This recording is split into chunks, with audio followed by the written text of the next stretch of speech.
नमस्कार दोस्तों, साल 2005 में एक बड़ी पॉपुलर हॉलीवुड फिल्म रिलीज हुई थी, the exorcism of Emily rose.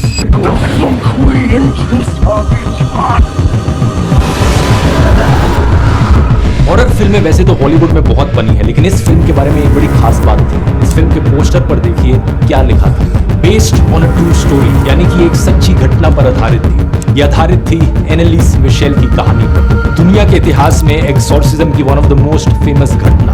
एनालिस Michel ये लड़की थी जिसका जन्म हुआ था साल 1952 में वेस्ट जर्मनी में। जब ये 16 साल की थी, एक दिन स्कूल में ये अचानक से बेहोश हो जाती है। इसके दोस्त बताते हैं कि जब ये बेहोश हुई तो ये 1-2 मिनट के लिए बड़ी ही अजीब सी ट्रांस लाइक स्टेट में थी। उस शाम को जब वो अपने घर वापस लौटी और अपने कमरे में सोने गई तो रात में अचानक से उसकी नींद खुली और वो कहती है कि उसे ऐसा लगा कि बॉडी के ऊपर एक बहुत ही हेवी सी फीलिंग आ रही है। बिस्तर पर देखती है तो पता चलता है कि उसने पेशाब कर दिया था रात, लेकिन फिर अगले कई हफ्तों महीनों तक कुछ नहीं होता। अंटिल 1 साल बाद एक बार फिर से ऐसा ही इंसिडेंट होता है और इस बार एनालिस के पेरेंट्स को लगता है कि उसे डॉक्टर को दिखा देना चाहिए। द सन अखबार ने रिपोर्ट किया कि जब पेरेंट्स डॉक्टर के पास गए तो ना तो डॉक्टर को ना ही न्यूरोलॉजिस्ट को कुछ भी गलत मिला एनालिस में।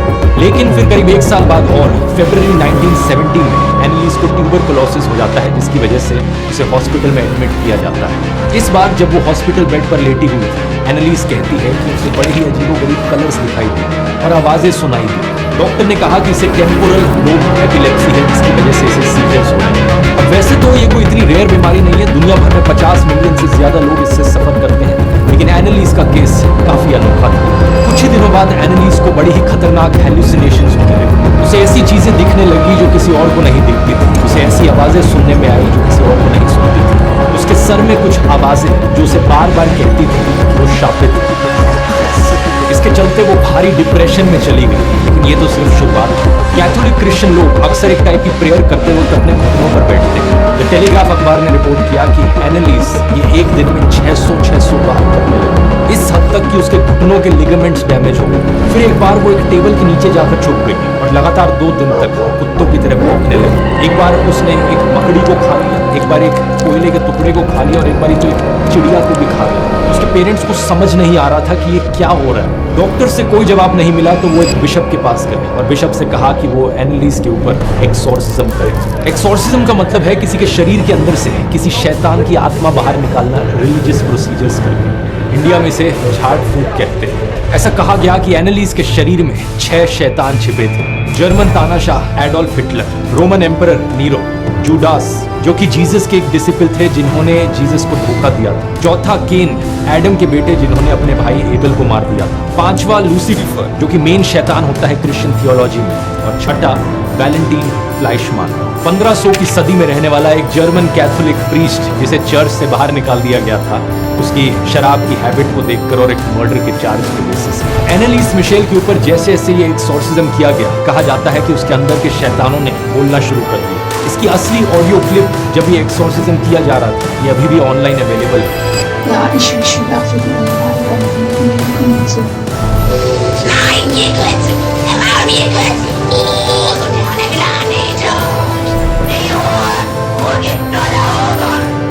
Sie müssen den eigenen Seminaren aufgewählt, wenn ich es nicht aufhören.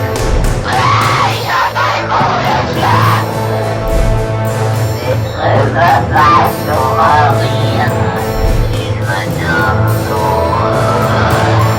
एनालिस Michel का केस दुनिया के इतिहास में एक बहुत ही अजीबोगरीब केस है, लेकिन ये इकलौता नहीं है। 10 साल पहले एक अमेरिकन आदमी अपने होटल के कमरे में बेहोश पाया गया। जब उसे हॉस्पिटल ले जाया गया और उसका होश वापस आया तो उसने अचानक से स्वीडिश भाषा बोलनी शुरू कर दी। जब उसका आईडी कार्ड चेक किया गया और सारे डॉक्यूमेंट्स देखे गए तो पता चला इस आदमी का नाम था माइकल बोटराइट। लेकिन जब उससे पूछा गया उसका नाम क्या था, वो कहता है कि मेरा नाम था Johan Abel. Bizarre medical mystery out of Palm Springs. Navy veteran wakes up one morning speaking only Swedish, no memory of his past. एक अमेरिकन आदमी बेहोशी के बाद अचानक से कैसे स्वीडिश भाषा में बात करने लग गया। एनालिस मिशेल कैसे ये शैतान की आवाजें अपने मुंह से निकालने लग गई। क्या सही में उसके अंदर कोई शैतान की आत्मा घुस गई थी? आइए समझते हैं इन रहस्यों को एक साइंटिफिक पर्सपेक्टिव से आज के इस वीडियो में।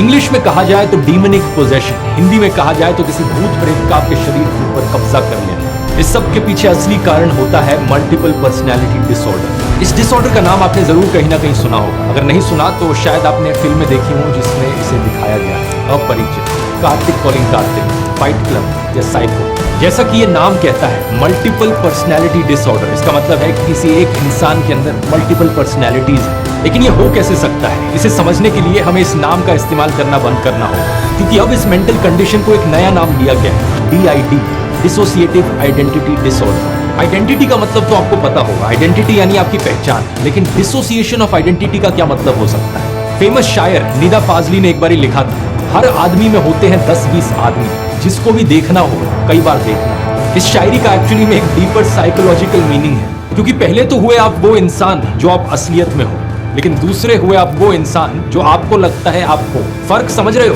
कोई इंसान यहाँ एक बेवकूफ है, लेकिन उसे लग सकता है कि वो तो एक होशियार और समझदार इंसान है। साइकोलॉजी में इसके लिए एक टर्म का इस्तेमाल किया जाता है, डनिंग-क्रूगर इफेक्ट। ये इफेक्ट तब देखने को मिलता है जब कोई इंसान अपनी काबिलियत को ओवर एस्टिमेट करता है, जब उसके पास नॉलेज और स्किल की सख्त कमी होती है। हिंदी में इसके लिए एक कहावत भी है, थोता चना बाजे घना। लेकिन बेवकूफ होना और इंटेलिजेंट होना तो सिर्फ एक एस्पेक्ट हुआ। डिसोसिएशन ऑफ आइडेंटिटी तब भी हो सकता है जब किसी इंसान को लगे कि वो दिल का बड़ा अच्छा है, लेकिन असलियत में वो सेल्फिश है। या फिर उल्टा भी हो सकता है, कोई इंसान किसी चीज में बहुत अच्छा है, लेकिन उसे लगता है कि वो इतना अच्छा नहीं है। तो नंबर 1, आप वो इंसान जो असलियत में हो। नंबर 2, वो इंसान जो आपको लगता है आप हो। ये हो गई आपकी सेल्फ इमेज। नंबर 3 है the concept of ideal self, वो इंसान जो आप बनना चाहते हो। ये पर्सन टू पर्सन डिपेंड करती है, और जैसी आपकी सोशल कंडीशनिंग हुई है उससे बहुत असर पड़ता है। क्योंकि कुछ लोगों के लिए उनका आइडियल सेल्फ हो सकता है एल्विश यादव। अरे एल्विश भाई के आगे कोई बोल सकता है क्या? एल्विश भाई! लेकिन डॉक्टर विकास दिव्य कीर्ति अपने बेटे को बताते हैं कि बेटा, अपार्टमेंट में जो चौकीदार हैं वो हमारी सुरक्षा कर रहे हैं, तुमसे बड़े हैं, उनको तुम सम्मान से नमस्ते करो। तो उनके बेटे के लिए आइडियल सेल्फ क्या रहेगा? हम्बल और नॉलेजेबल होना। अब यहाँ पर अगर किसी आदमी की नंबर 2 और नंबर 3 की पहचान में बहुत बड़ा डिफरेंस होगा तो उसका कॉन्फिडेंस बहुत कम होगा, लो सेल्फ एस्टीम होगा। लेकिन अगर दूसरी तरफ किसी आदमी की नंबर 2 और नंबर 3 की पहचान एक दूसरे से बहुत मिलती हो तो उसका हाई सेल्फ एस्टीम होगा, कॉन्फिडेंस काफी ऊपर होगा। क्योंकि ये बात सिर्फ एक सवाल पर आकर अटक जाती है कि आप अपने आप को कितना पसंद करते हो, कितना एक्सेप्ट करते हो। क्या आप जब भी मेट वाली गीत की तरह हो? तुम अपने आप को बहुत पसंद करते हो? बहुत, मैं अपनी फेवरेट हूँ। या फिर आप एक ऐसे इंसान हो जो खुद को बिल्कुल पसंद नहीं करते? Why do I hate myself so much? Self image, ideal self और self esteem. Psychologist Carl Rogers कहते हैं कि हमारा सेल्फ कॉन्सेप्ट इन 3 हिस्सों से बनता है, और ये 3 हिस्से बहुत सारी अलग अलग चीजों पर डिपेंड करते हैं। हमारी हैबिट्स कैसी हैं, हमारा आसपास का माहौल कैसा है, हम किन चीजों को लेकर प्राउड फील करते हैं, किन चीजों से हम एम्बैरेस्ड फील करते हैं, हमारे रिग्रेट्स क्या है, हमारे सीक्रेट्स क्या है, हमें किन चीजों से डर लगता है, क्या हमारे डिजायर्स हैं, क्या हमारी फैंटेसीज हैं। ऐसा हो सकता है कि बाहर से कोई इंसान बहुत खुश दिखे, लेकिन अंदर ही अंदर वो बहुत ही सैड और लोनली फील करता हो। जैसे कि काइफी आजमी ने लिखा था, तुम इतना जो मुस्कुरा रहे हो, क्या गम है जिसको छुपा रहे हो। हो सकता है बाहर से कोई इंसान बहुत ही रिलीजियस हो, लेकिन अंदर ही अंदर वो भगवान में विश्वास ना करता हो सकता है बाहर से कोई इंसान बहुत ही रिस्पेक्टफुल और हम्बल हो और लोगों को लेकर, लेकिन अंदर ही अंदर उसे अपने बॉस को लेकर या परिवार के किसी सदस्य को लेकर बहुत गुस्सा और फ्रस्ट्रेशन भरी हो। बायोलॉजिकली ये भी हो सकता है कि किसी का शरीर एक आदमी का हो, लेकिन अंदर ही अंदर उसे लगता हो कि वो एक औरत है। या फिर ये भी हो सकता है कि किसी का शरीर एक औरत का हो, लेकिन अंदर ही अंदर उसे लगता हो कि वो एक आदमी है। तो बात मैं यहाँ पर ये कहना चाह रहा हूँ दोस्तों कि हमारी पहचान और हमारा माइंड बहुत ही कॉम्प्लेक्स चीज़ है। कई बार ये होता है कि हमारी अलग अलग पहचानें अलग अलग पर्सनैलिटीज में डिसोसिएट कर जाती हैं। इन अलग अलग पर्सनैलिटीज को ऑल्टर्स कहा जाता है। एक इंसान के 2 ऑल्टर्स हो सकते हैं, 4 हो सकते हैं, 5 हो सकते हैं, इवन 20 ऑल्टर्स भी हो सकते हैं। एक फेमस केस है किम नोबल का, जिसकी 100 से ज्यादा अलग अलग पर्सनैलिटीज है। हर एक का अलग नाम, अलग उम्र, अलग जेंडर आइडेंटिटी, अलग टेम्परामेंट, अलग बॉडी लैंग्वेज, इवन दिमाग के अंदर अलग अलग मेमोरीज। आमतौर पर कुछ हद तक बहुत से नॉर्मल लोगों में भी अलग अलग पर्सनैलिटीज देखने को मिलती है। जैसे कि कुछ लोग होते हैं जब वो समय बिताते हैं अपने दोस्तों के साथ, उनका बिहेवियर और बॉडी लैंग्वेज काफी अलग होता है एज कम्पेयर टू जब वो समय बिताते हैं अपने पेरेंट्स के साथ। बात करने का ढंग, इमोशनल टॉलरेंस सब बदल जाता है डिपेंडिंग अपॉन आप किसके साथ हो। लेकिन इस DID बीमारी में ये चीज एक बहुत एक्सट्रीम लेवल पर चली जाती है। ना सिर्फ आपका बॉडी लैंग्वेज और बिहेवियर, बल्कि आपका नाम भी बदल जाता है, आपकी उम्र भी बदल जाती है। कुछ लोगों के केस में अलग अलग मेमोरीज भी फॉर्म होने लग जाती हैं दिमाग में। ऑलमोस्ट ऐसा हो गया कि वो अपने माइंड को अलग अलग कंपार्टमेंट्स में डिवाइड कर रहे हैं। इन केसेस में एक मेन पर्सनैलिटी जरूर होती है लोगों की, जो मैक्सिमम परसेंटेज ऑफ टाइम उन लोगों के अंदर देखने को मिलती है। इसे होस्ट आइडेंटिटी या प्राइमरी आइडेंटिटी कहा जाता है। यूजुअली ये वो पर्सनैलिटी होती है जिस नाम के साथ आपने जन्म लिया है, लेकिन कुछ केसेस में आपका एक ऑल्टर भी आपकी होस्ट आइडेंटिटी बन सकता है। जैसे कि किम नोबल के केस में उनकी एक ऑल्टर पेट्रिशिया उनकी प्राइमरी होस्ट आइडेंटिटी बन गई। किम नोबल की एक 14 साल की बेटी है। जब वो माँ बनकर अपनी बेटी का ख्याल रखती है तो वो अपने आप को किम की तरह नहीं देखती, वो अपने आप को पेट्रिशिया की तरह देखती है। किम और पेट्रिशिया के अलावा इनकी और भी आइडेंटिटीज हैं, जैसे कि जूडी, जूली, एवी, डॉन, केन, बॉनी, हेली। 2017 में एक हॉलीवुड फिल्म आई थी स्प्लिट नाम से, इसमें इसी चीज को दर्शाया गया था।